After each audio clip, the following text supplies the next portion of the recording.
유엔의 대북 제재 대상, 그러니까 블랙리스트에 올라 있는 북한 화물선이 국적을 위장해서 지금 우리 영해를 지나가고 있습니다. 우리 정부가 밀착 감시하고 있습니다. 한 척은 이미 우리 영해를 지나갔고 더 이상 추적이 되지 않고 있다고 합니다. 특종 취재한 이선아 기자 전화 연결돼 있습니다. 이 기자 나오십시오. 네, 통일부입니다. 네, 자세한 내용 전해 주시죠. 네, 새 유엔 제재 대상에 들어간 북한 화물선 오리온 스타호가 지금 이 시각 전라남도 여수 앞바다를 통과하고 있습니다. 이에 따라 여수해경 소속 경비정 508함이 출동해 밀착 감시하고 있습니다. 이러한 사실은 YTN이 선박 추적 웹사이트에서 제재 대상 북한 선박을 추적하는 과정에 확인됐습니다. 앞서 오리온 스타호는 정오쯤 남해 거문도에서 북서쪽으로 10km 정도 떨어진 곳에서 동쪽으로 향하고 있는 걸로 파악됐는데요. 계속 이 항해 경로를 유지하고 있습니다.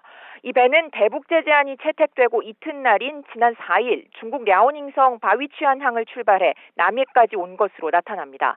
앞서 역시 북한 선박이지만 시에라리온 국적으로 위장한 에버브라이트호도 지난 4일 새벽 우리 영해에서 위치가 잡혔습니다. 새벽 5시쯤 역시 남해 추자도에서 남서쪽으로 24km 지점에서 포착됐는데 이후 추적이 안 되고 있습니다. 위치 추적 장치를 끈 것으로 보입니다.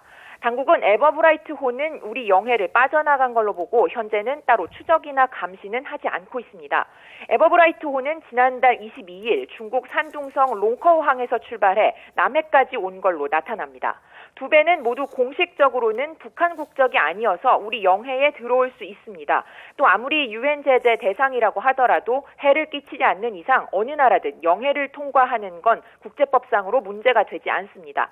하지만 당국은 불법 무기 거래 등에 관여할 수 있다는 이유로 유엔이 블랙리스트에 올린 만큼 모든 가능성에 대비해 동향을 감시하고 있습니다. 지금까지 통일부에서 YTN 이선아입니다. 자, 이선아 기자, 이 기자. 네네. 이 북한 선박 오리온스타라는 건 북한 선박인 걸로 알려져 있었다는 얘기죠?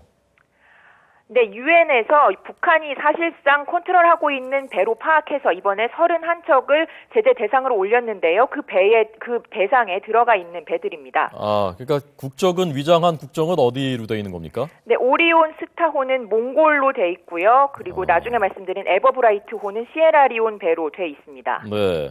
그러면 유엔 대북 제재 대상에 올라 있는 걸 알면서도 이 우리 영해 통과를 강행한 배경은 뭘까요? 어떤 걸 유추할 수 있을까요? 예, 앞서도 말씀드렸지만 일단 공식적으로는 북한 국적이 아니기 때문에 국제법상으로 우리 영해나 다른 영해를 왔다 갔다 하는 것은 문제가 되지 않습니다. 또 우리 영해는 북한 선박으로는 안 돼 있기 때문에 들어오는 것이 문제가 되지 않는데요.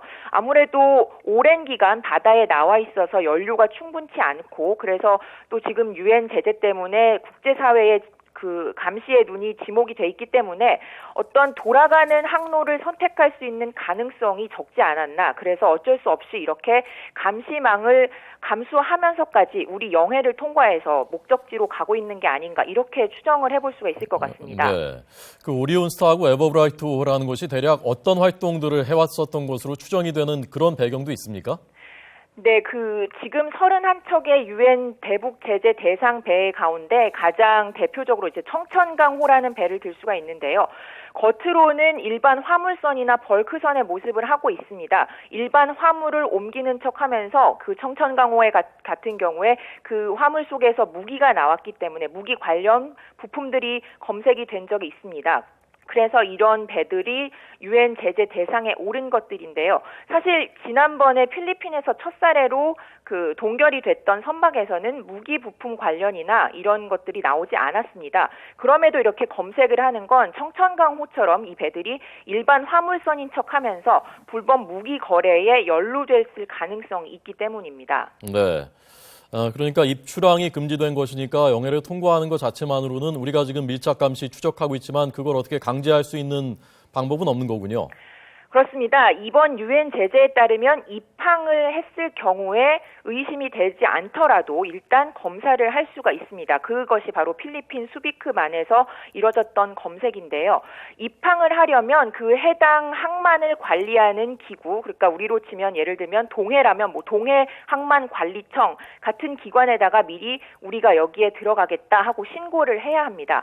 그런데 최근에 이제 중국이나 러시아에서는 이런 입항 신고조차 받아주지 않고 북한 배들이 들어가지 못하고 돌아가고 있는 겁니다. 네. 그래서 이런 입항 신고를 하기 전에는 우리 어떤 뭐 이런 유엔 제재 그런 대상 가동을 할 수 있는 상태가 아니기 때문에 그저 이렇게 영해를 통과하는 것만으로는 어떤 구체적인 조치를 취할 수는 없습니다. 예, 알겠습니다. 특종 취재한 이선아 기자에게 들었습니다. 계속 잘 취재해 주시기 바랍니다.